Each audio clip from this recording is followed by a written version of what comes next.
El Atlántico Norte, un océano de comercio y de sueños, y de peligros tan solemnes y silenciosos como el hielo. Peligros que nuestros bisabuelos creyeron haber vencido.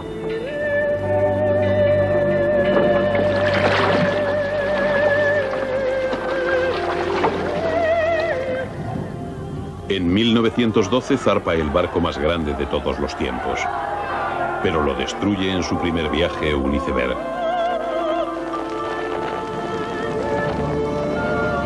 En aquellos días anteriores a la radio comercial y a la televisión, las noticias tardan horas en llegar al continente.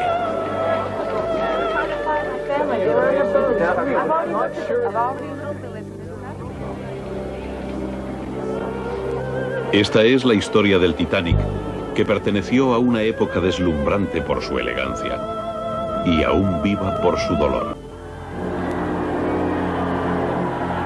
Mediodía, 10 de abril de 1912. El Titanic zarpa de Southampton, Inglaterra, para iniciar un viaje de 7 días a Nueva York.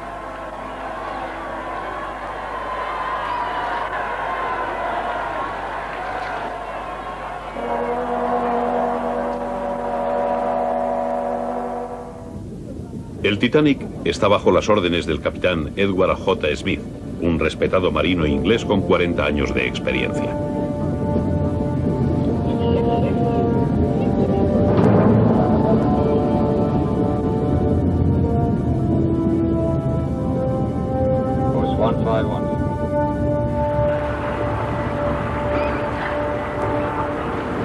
La odisea comienza con la veloz travesía del Canal de la Mancha hasta Cherbourg, en Francia. Aquí embarcan la mayoría de los pasajeros de primera clase. Muchos son adinerados turistas estadounidenses deseosos de formar parte de la historia.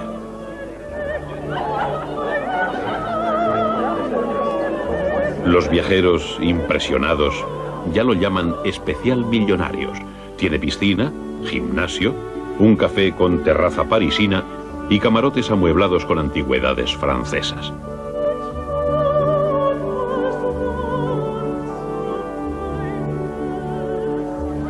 En la lista de pasajeros se encuentran algunos de los magnates más conocidos del mundo.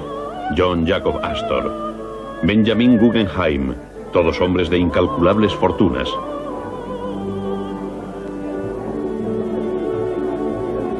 Isidore Strauss y su esposa Aida, propietarios de los grandes almacenes Macy's de Nueva York. Charles H. Hayes, presidente de la Compañía Ferroviaria Transcontinental de Canadá.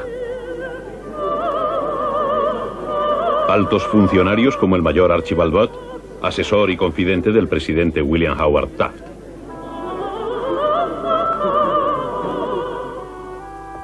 El camarote más caro es para John Jacob Astor IV, propietario del Hotel Waldorf Astoria de Nueva York.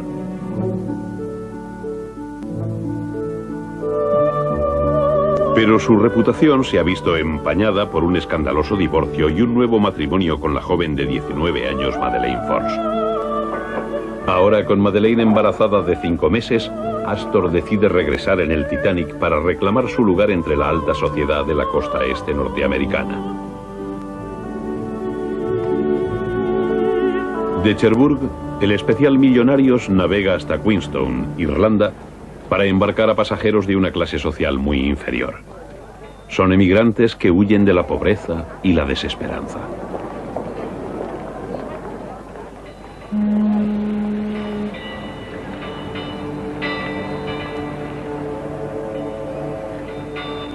Entre los refugiados está la joven de 16 años Kate Gilnagh, segunda de los 10 hijos de una humilde familia de campesinos. Kate ha decidido reunirse con su hermana mayor Molly en Nueva York. Con ella, apretujados en los diminutos camarotes de tercera clase, hay otros 700 emigrantes de una docena de países.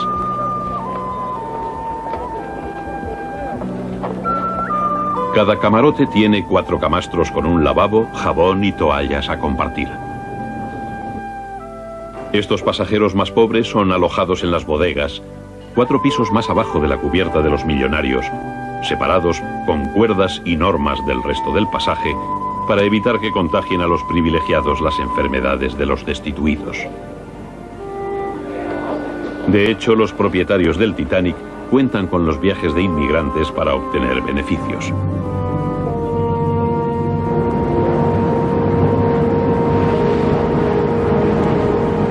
Desde allí se dirigió hacia el mar, alejándose de tierra firme para siempre.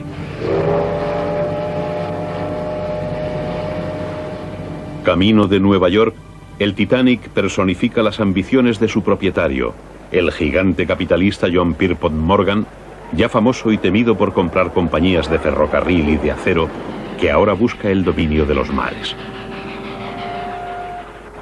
Pero J.P. Morgan está demasiado enfermo para realizar el viaje inaugural y su enfermedad le salvará la vida.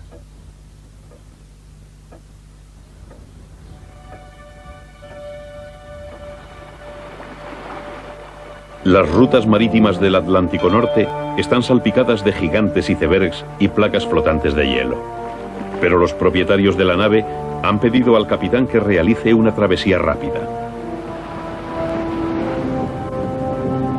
A fin de cuentas, el Titanic puede con todo.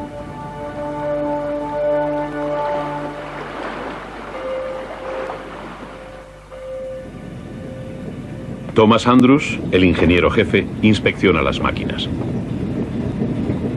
Con una velocidad máxima de 24 nudos y 50.000 caballos de potencia, el Titanic es un orgullo para todos los que han participado en su construcción.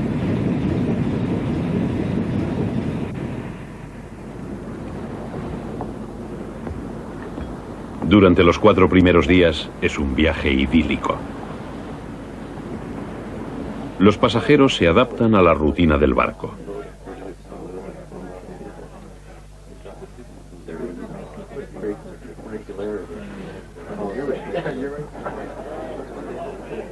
Trajes de etiqueta y cocina continental para unas veladas mágicas. Pero 4 pisos más abajo, el rugir de las máquinas y el oleaje producido por el gigante confina a la joven Kate Gilnagh a su camarote sin ventanas. El domingo 14 de abril, el viaje inaugural del Titanic ha superado su ecuador.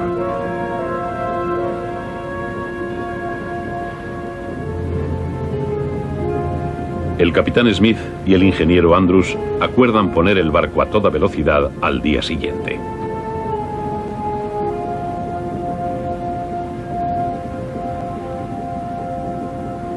Ahora, Terranova está dentro del alcance de la radio. En 1912, radio significa señales en Morse con tan solo un alcance de unos cientos de kilómetros, y Harold Bride, de 21 años, es el radiotelegrafista. Los pasajeros acaudalados están fascinados con la nueva tecnología y mantienen ocupado a Bride enviando frívolos mensajes a amigos y familiares. El lunes 14 de abril, al atardecer, El especial Millonarios avanza sin novedad.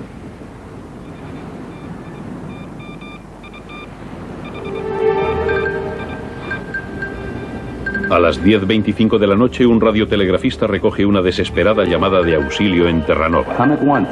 We have struck a bird. It's CQD-OM, position 4146. Los operadores intentan contactar con el enorme barco desde tierra, pero no hay respuesta.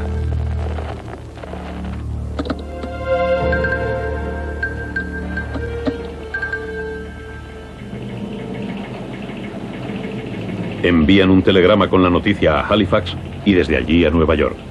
El mayor barco del mundo se está hundiendo.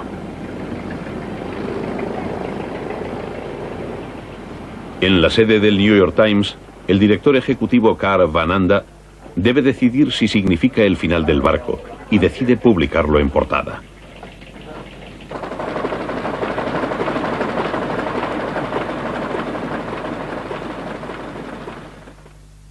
La noticia no tarda en llegar a Philip Franklin, vicepresidente de la compañía matriz del Titanic. Me despertó el teléfono. Un periodista dijo que acababan de oír que el Titanic se hundía. Inmediatamente llamé al puerto y les pregunté si habían oído algo.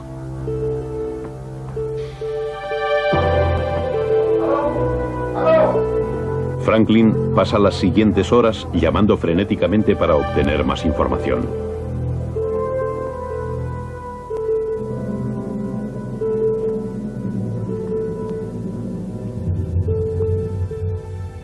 Está seguro de que el Titanic no se ha podido hundir.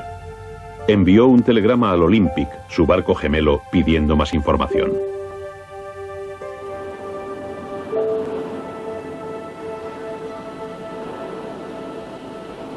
Con una longitud de 4 manzanas y una altura de 11 pisos, el casco estaba fabricado con los metales más fuertes y los compartimentos inferiores eran estancos. Se aseguraba que era insumergible, un término que sus creadores no olvidarían jamás.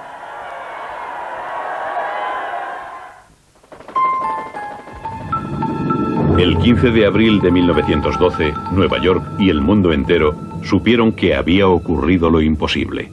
El Times había enviado la noticia con tal celeridad a las prensas que no hubo tiempo de retirar la publicidad de la página 11 para el viaje de vuelta a Inglaterra.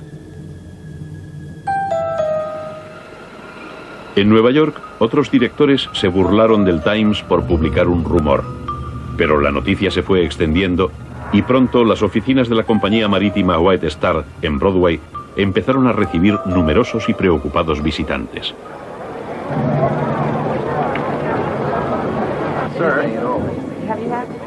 Philip Franklin aseguró a todo el mundo que aunque el Titanic hubiera chocado contra un iceberg, se mantendría a flote con todos sus pasajeros a salvo. Ese barco no se puede hundir, y da igual contra qué haya chocado. La noticia no debe provocar angustia.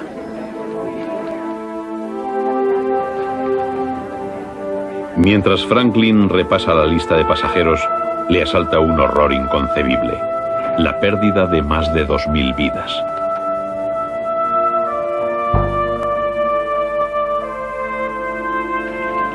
Entretanto, cientos de radiotelegrafistas están a la escucha esperando noticias del Titanic. Pero esa mañana, mientras el Titanic yace partido en dos en el fondo del océano, uno de ellos recibe 2 mensajes marítimos que juntos inspiran nuevas esperanzas y júbilo.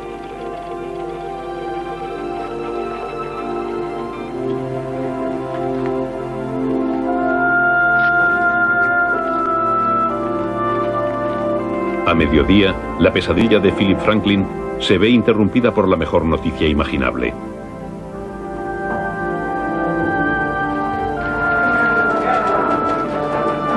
Franklin lee el mensaje a los periodistas. Todos los pasajeros del Titanic están a salvo. El Virginia remolca el transatlántico hacia Halifax. Pero lo que nadie sabe es que el operador de radio ha mezclado 2 transmisiones.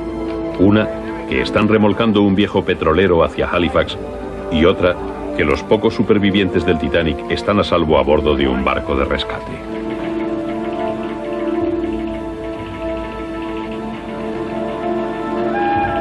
Las ediciones vespertinas de los periódicos publican que el Titanic está a salvo y que el Times se había equivocado.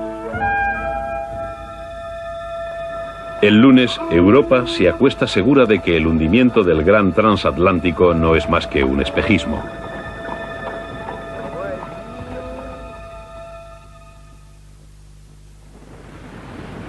A 1000 millas de Nueva York, el Olympic, barco gemelo del Titanic, está a punto de amargar todas las ilusiones. Su mensaje llega a duras penas a Nueva York. No hay normativa que regule los mensajes radiados y el aire está atestado de señales enviadas por operadores aficionados. Irónicamente, la noticia se recibe en los grandes almacenes Wanamakers de Nueva York, que han instalado una cabina de radio como atracción publicitaria. A las 4:35 de la tarde, David Sarnoff, un apasionado de la radio de 21 años, oye el informe del Olympic. Solo 675 personas han sobrevivido al hundimiento del Titanic. Sarnoff llama a los periódicos y una vez más el New York Times se pone en cabeza y coloca boletines en los tablones de anuncios de Times Square.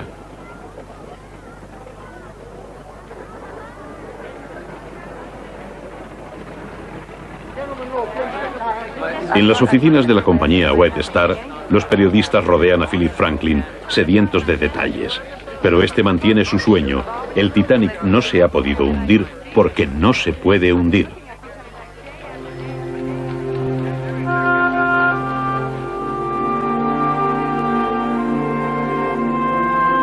Pero a las 6:20, un mensajero le trae un telegrama confirmando sus peores temores.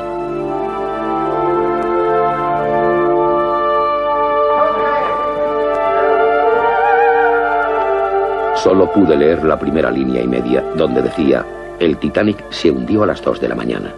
De repente todos los periodistas desaparecieron. Estaban ansiosos por ir a dar la noticia.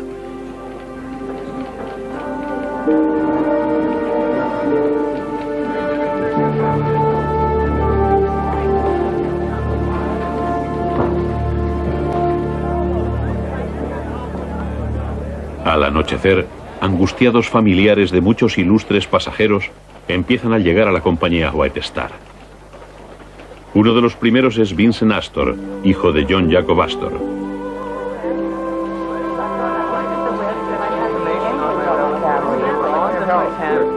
Tiene 20 años y estudia en la Universidad de Harvard. Se reúne en privado con Franklin, que le dice que casi todos los supervivientes deben de haber sido mujeres y niños.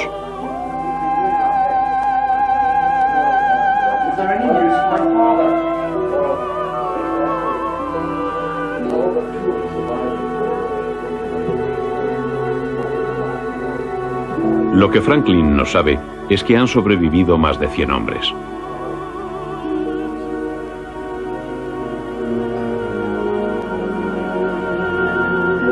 La noticia del desastre se extiende por toda la ciudad.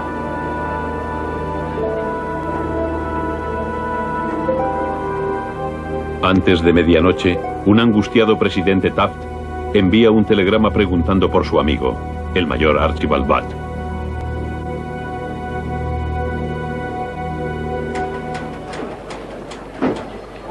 Segundo día, 16 de abril. Durante toda la noche, Vincent Astor espera en las oficinas de la compañía de radio Marconi. ¿Por qué hay tan poca información? El alcance de la radio del barco de rescate, el Carpathia, es de tan solo 600 kilómetros. El Carpathia depende de otros barcos para transmitir la lista de los supervivientes.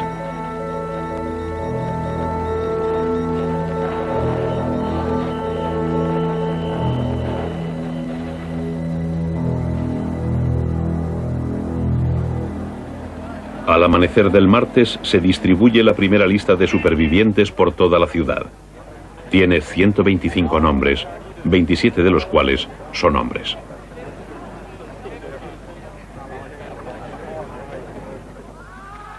Con tan pocas noticias, los competitivos periódicos neoyorquinos especulan y exageran sobre el suceso.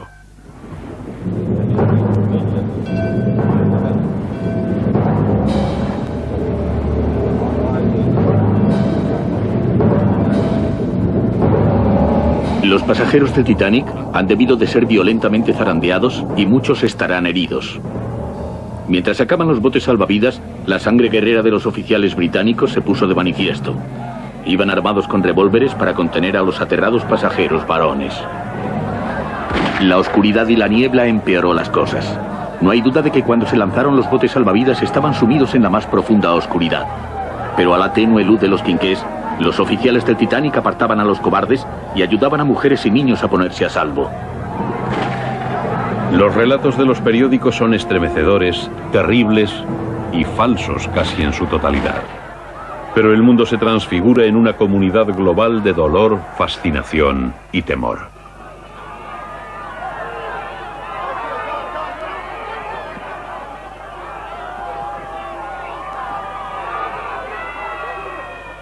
Inglaterra despierta con la terrible noticia.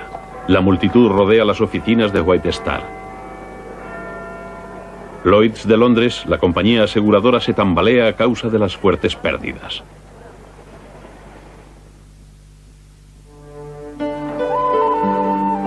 En Irlanda, los padres de Kate Gilnagh están desesperados. No hay noticias de supervivientes de tercera clase.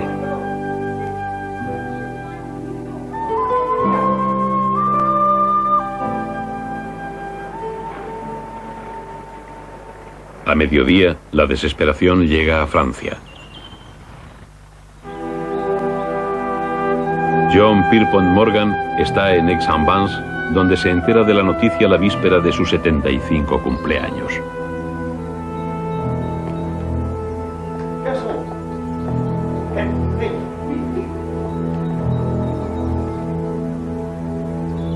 Acabo de oír el terrible rumor del Titanic chocando contra un iceberg. Espero, por el amor de Dios, que no sea cierto. En Nueva York, la publicación de listas parciales de supervivientes no hace más que aumentar la ansiedad.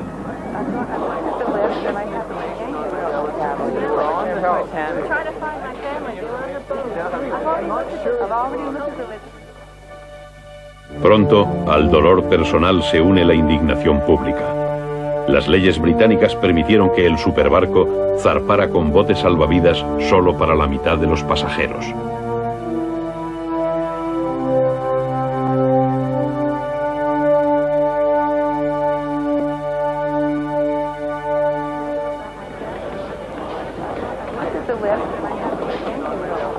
Investigan personalmente el destino de un millonario cuando Florette Guggenheim llega a preguntar por su esposo Benjamin.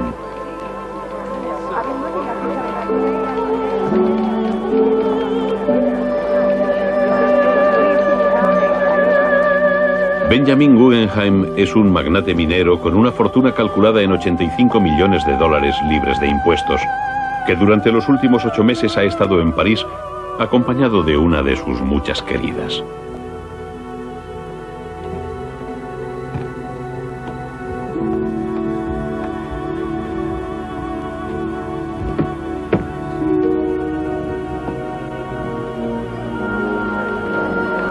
El nombre de Guggenheim no aparece en la lista de supervivientes.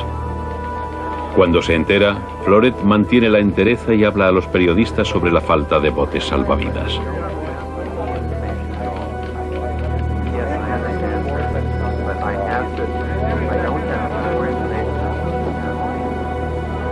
El martes a mediodía se llama a la policía montada para mantener el orden.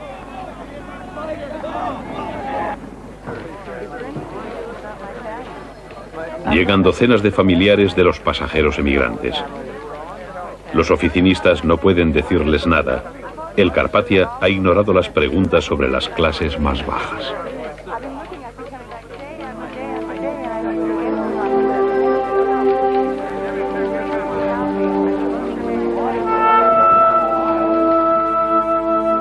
En la Casa Blanca, Taft envía 2 barcos americanos para que hagan de estaciones puente para el Carpathia.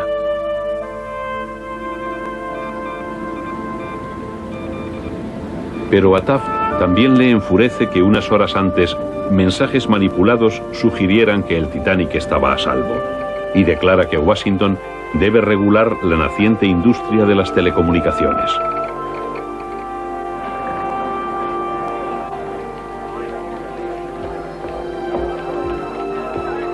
Por la tarde, Vincent Astor, hijo del pasajero más rico del Titanic, busca en las listas de supervivientes. Desolado, encuentra el nombre de su madrastra, pero no el de su padre.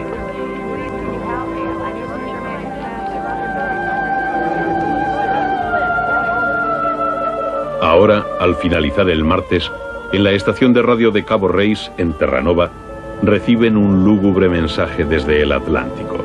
La confirmación de que los únicos supervivientes están a bordo del Carpathia. De toda la tripulación solo han rescatado a 4 oficiales y un radiotelegrafista. Ahora no hay duda, ni probabilidad, ni esperanza.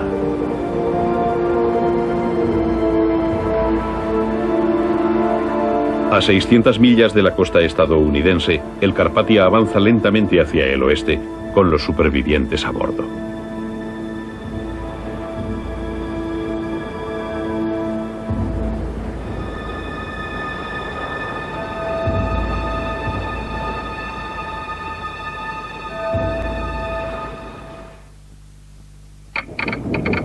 Tercer día. Solo el Carpathia sabe quién ha sobrevivido y quién ha perecido. A Nueva York solo llegan los nombres de los supervivientes acaudalados.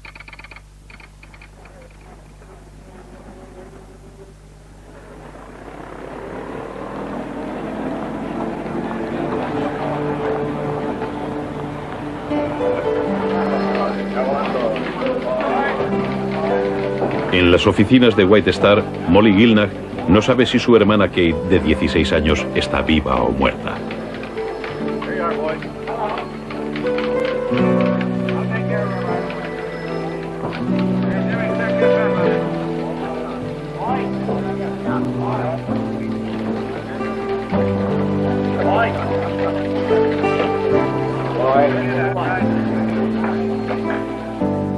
En Washington, el senador Alden Smith ordena una investigación y se dirige a Nueva York para evitar que los oficiales británicos supervivientes de la tragedia escapen de la justicia estadounidense.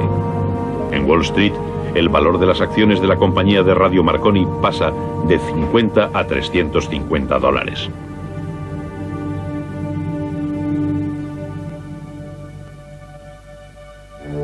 Los dibujantes de los periódicos acusan a los propietarios del Titanic de asesinato.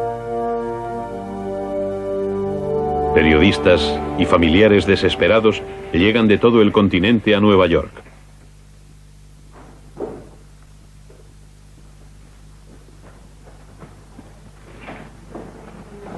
Jueves 18 de abril. El Carpathia se acerca al puerto de Nueva York. El vicepresidente de White Star, Philip Franklin, se dirige al muelle a enfrentarse a la realidad de las pérdidas.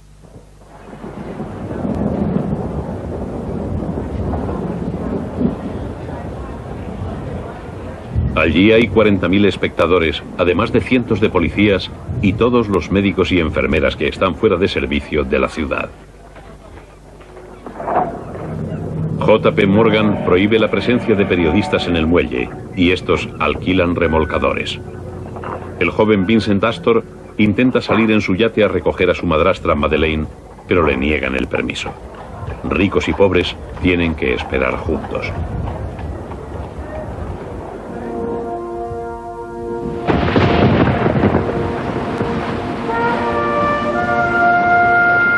A las 8 de la tarde, y bajo una fuerte tormenta, el Carpathia pasa la Estatua de la Libertad. Solemnemente se detiene en el muelle del Titanic y desembarca los botes salvavidas del gigante.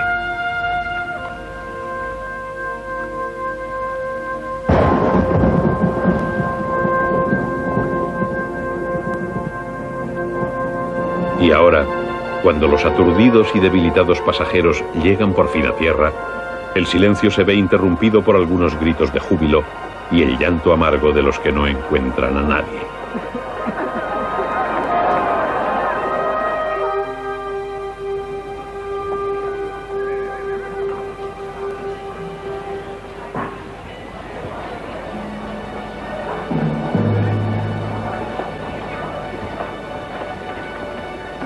Viernes por la mañana.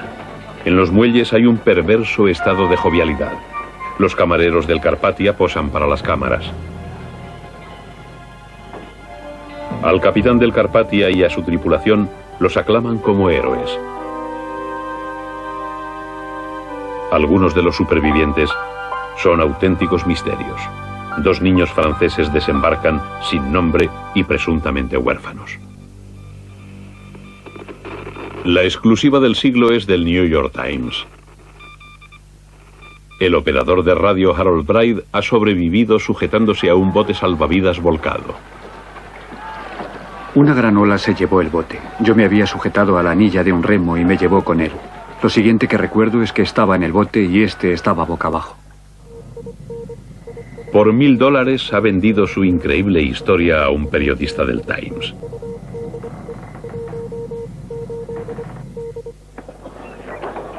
Con los pies rotos y envueltos en un improvisado vendaje, Braid ha estado 3 días trabajando y sin dormir en la sala de radio del Carpathia. Ahora sabemos la verdadera historia de lo que ocurrió aquella fatídica noche. El domingo 14 de abril fue un día de ocio a bordo del superbarco, con Nueva York a 3 días de viaje. Braid ha estado transmitiendo saludos de los viajeros más adinerados del Titanic. Pero recibe señales que advierten que la ruta está plagada de hielo. Otros barcos informan de que cambian el rumbo y aminoran la marcha para evitar cruzar la zona peligrosa por la noche. El capitán E.J. Smith vira el Titanic ligeramente hacia el sur y se va a cenar. Pero el barco más grande del mundo sigue avanzando casi a toda máquina.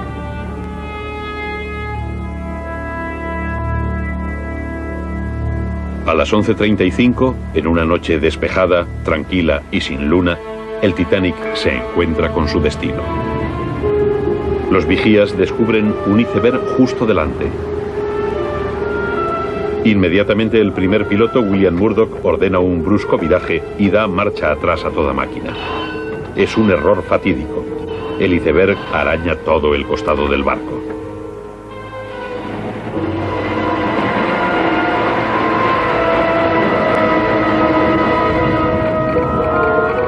En la sala de radio, Harold Braid y su compañero Jack Phillips ni siquiera notan el choque.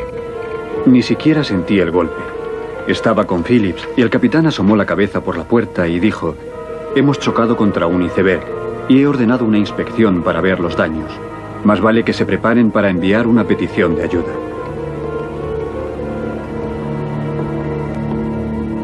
El capitán Smith pide al ingeniero Thomas Andrews que baje a evaluar los daños.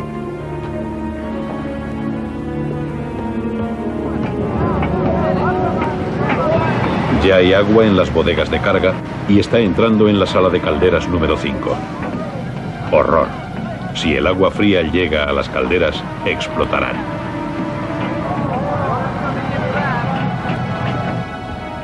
Thomas Andrews conoce cada centímetro del Titanic. Hay agua en los 5 compartimentos delanteros, la suficiente para hundir la proa, la suficiente para hundir el Titanic.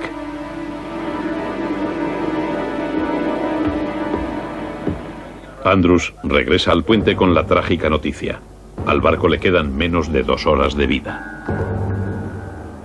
Con calma, el capitán ordena que destapen los botes salvavidas en los que no caben ni la mitad de los pasajeros. Braid y Phillips emiten las primeras llamadas de socorro utilizando una nueva señal internacional, SOS.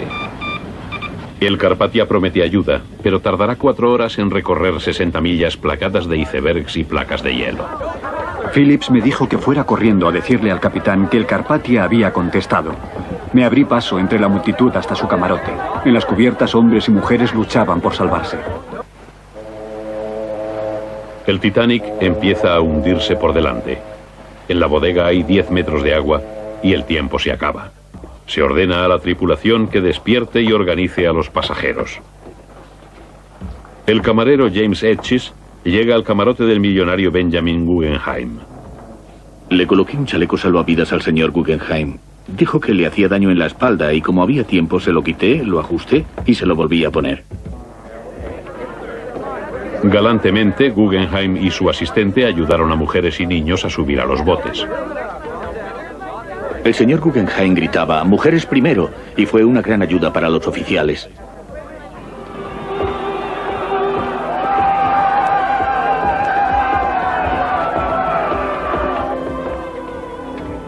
Lo que más me sorprendió es que tanto el señor Guggenheim como su asistente iban vestidos de etiqueta.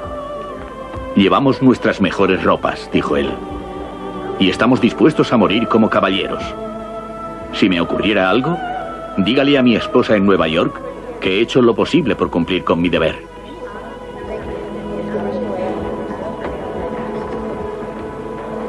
Pero algunos declinan la ayuda. Aida Strauss se niega a dejar a su esposo. Ella y su amado Isidor esperan su destino sentados y cogidos de la mano, mientras a su alrededor el pánico y la confusión se apoderan del barco. La devoción de Aida Strauss sigue siendo un capítulo conmovedor de la leyenda del Titanic.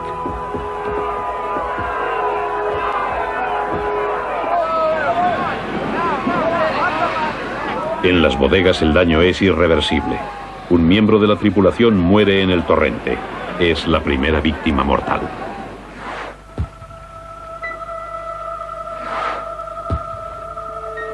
Lanzan bengalas que son divisadas por un barco a 5 millas de distancia, el Californian. Pero su capitán no las reconoce como llamadas de socorro y trágicamente no hace nada. Del Titanic descienden 16 botes salvavidas hasta las aguas heladas, pero algunos se alejan a medio llenar de pasajeros de primera clase. Para los emigrantes de tercera clase, atrapados en las cubiertas inferiores, no hay ayuda, solo caos.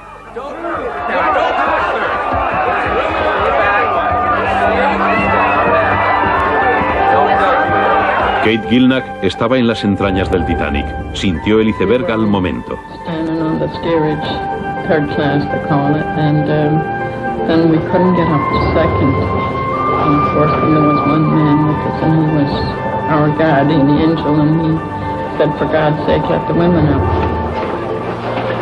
Then I had to go to first cabin. The lifeboats were only going from first cabin, so there was a man on the second deck, and he asked me to go on her shoulder, and I climbed over, and I think it was the last boat that was going out.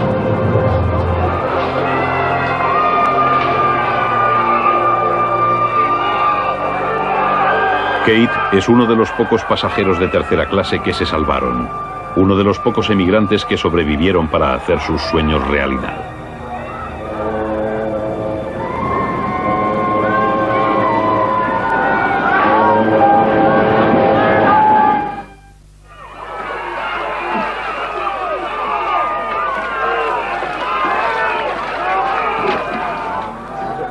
En los elegantes salones del Titanic reinaba la confusión.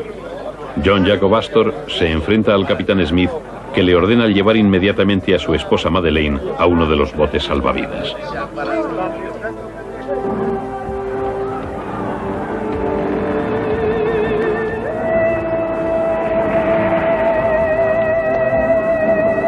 Astor pide que le dejen subir con ella, debilitada por el embarazo. Pero el oficial al mando no permite que ningún hombre suba a los botes y Astor declina utilizar su inmensa fortuna para conseguirlo. El coronel Astor me dijo, el mar está en calma, no pasará nada, estás en buenas manos, te veré por la mañana. John Jacob Astor no volvió a ver a su joven esposa. Encontraron su cadáver flotando una semana después.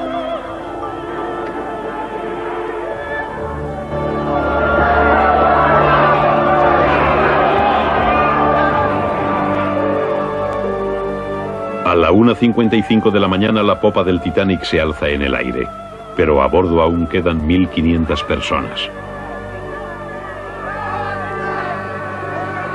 10 minutos después bajan el último bote.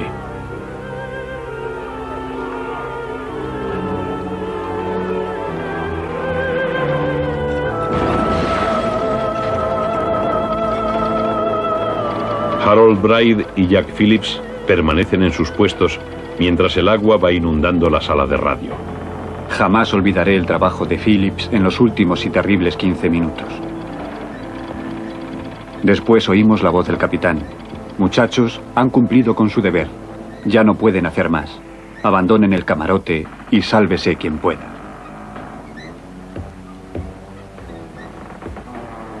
El trabajo estaba hecho, aunque ningún mensaje radiado podía traer la salvación. Sin embargo, muchos hombres, como el magnate del ferrocarril Charles H. Hayes, estaban convencidos de que el Titanic no podía hundirse.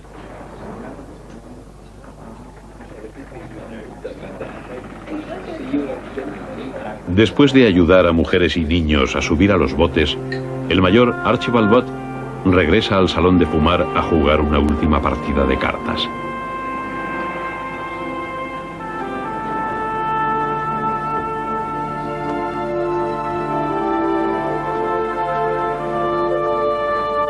En el salón hay otro hombre, solo y silencioso. Thomas Andrews, ingeniero jefe del Titanic, que moriría con él.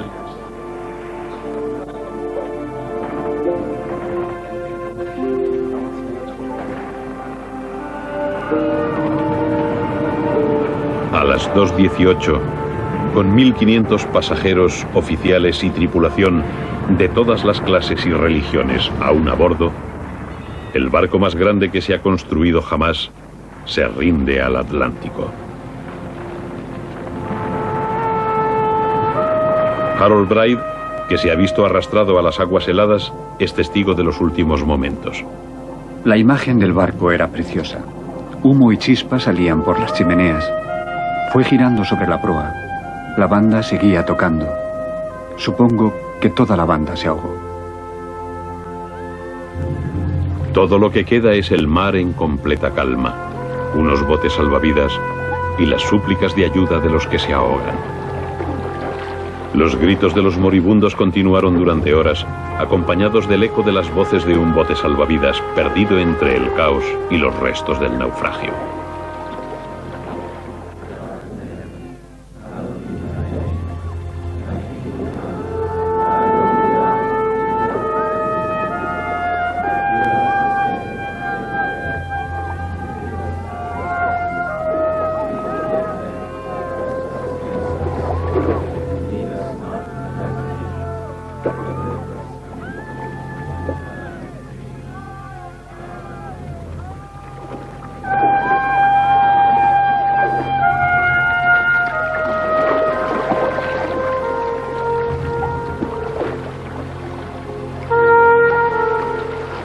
Al amanecer del lunes, los supervivientes se ven rodeados de una macabra superficie cubierta de placas de hielo.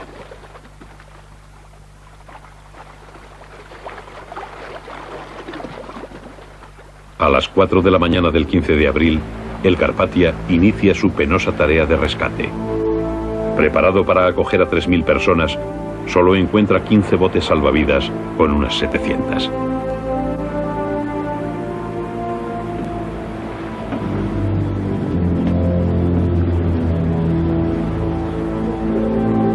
La mayoría están entumecidos por el frío y el miedo. El capitán del Carpathia ofrece su camarote a Madeleine Force Astor.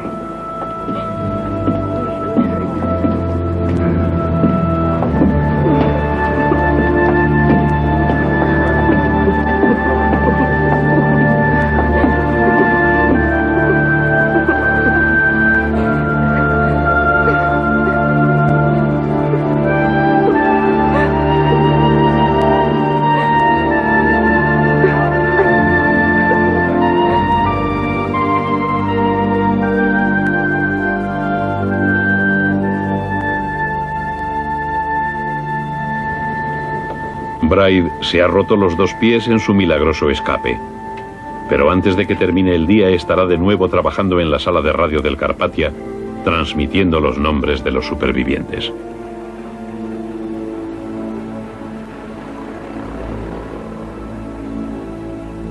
Para Florette Guggenheim, el capítulo final se escribe el viernes por la mañana, cuando el camarero James Etches le cuenta la heroicidad de los últimos momentos de la vida de su esposo. Poco después bajaron los últimos botes y el oficial de cubierta me ordenó que me ocupara de un remo. Me despedí del señor Guggenheim con la mano y esa fue la última vez que lo vi.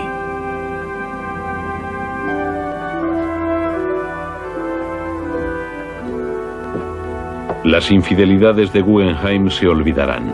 Su honrosa muerte Lo convertirá en un héroe ante su familia y todo el país.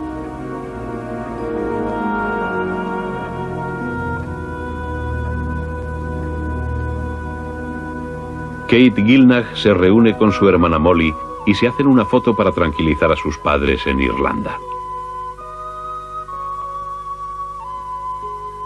Vincent Astor continúa creyendo que su padre consiguió llegar a un barco de rescate.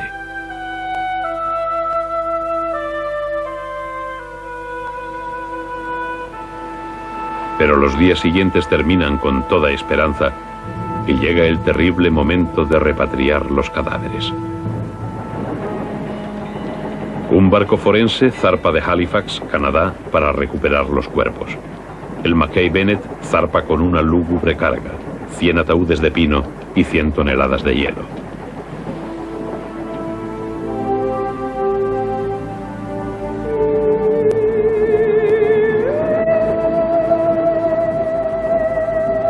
Encuentran cadáveres aún vestidos con sus trajes de etiqueta y muchos hinchados e irreconocibles.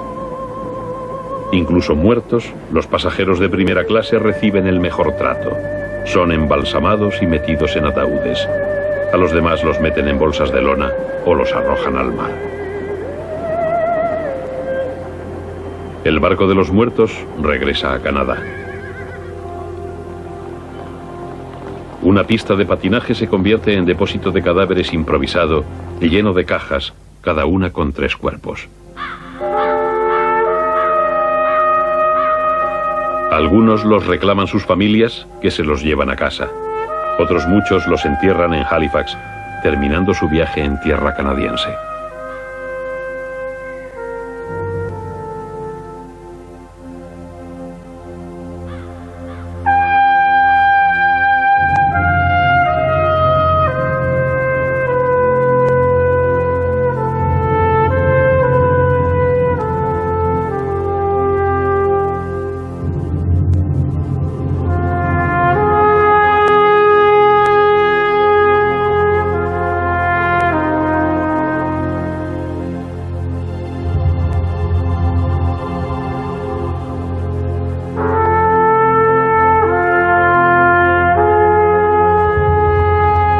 Uno de los muchos que llegan a Halifax es Vincent Astor.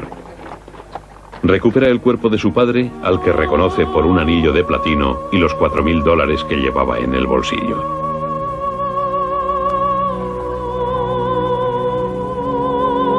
En Nueva York, John Jacob Astor es ensalzado como un héroe y por fin lava su imagen.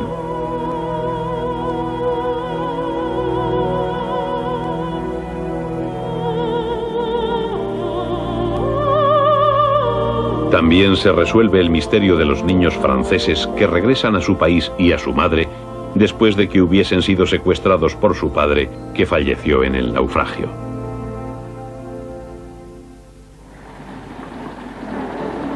La investigación del Senado se inicia en el Hotel Waldorf Astoria de Astor.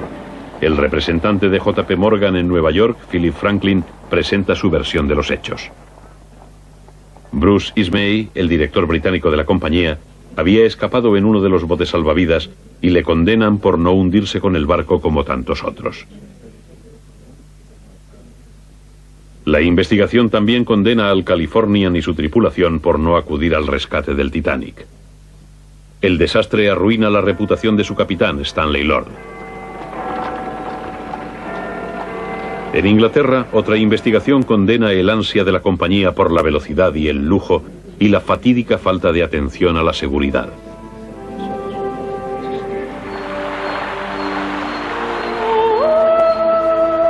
John Pierpont Morgan jamás navegó en el barco fruto de su ambición, pero la catástrofe también lo destruyó. El gobierno estadounidense le condena por sus intentos de monopolizar industrias clave. Debilitado y exhausto, el hombre más rico de Estados Unidos muere en 1913.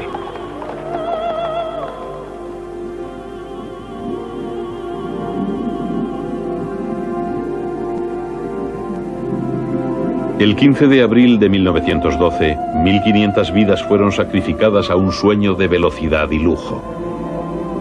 Hoy se cree que la mayor debilidad del Titanic fue el acero que se volvió quebradizo por el frío y dio lugar a cientos de vías de agua tras el choque mortal.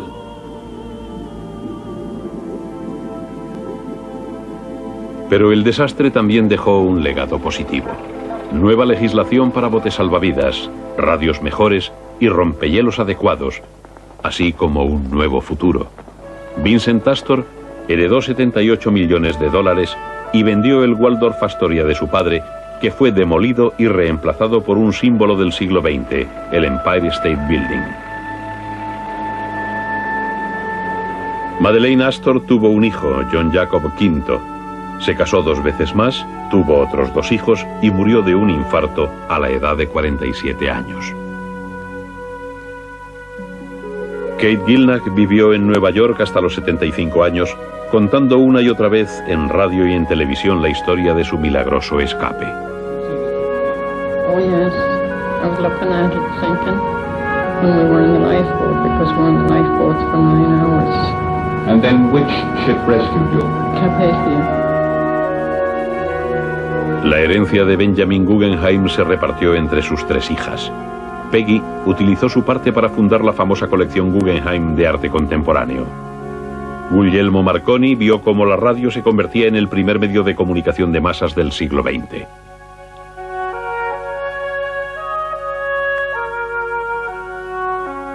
David Sarnoff, el operador de radio de los grandes almacenes Wanamaker's, fundó la cadena de radiotelevisión NBC. Pocos barcos han afectado tan profundamente las vidas de tantas personas. Y el Titanic sigue despertando respeto, partido en el fondo del océano. Un testamento lúgubre y eterno de los límites de la ambición humana y el poder del mar.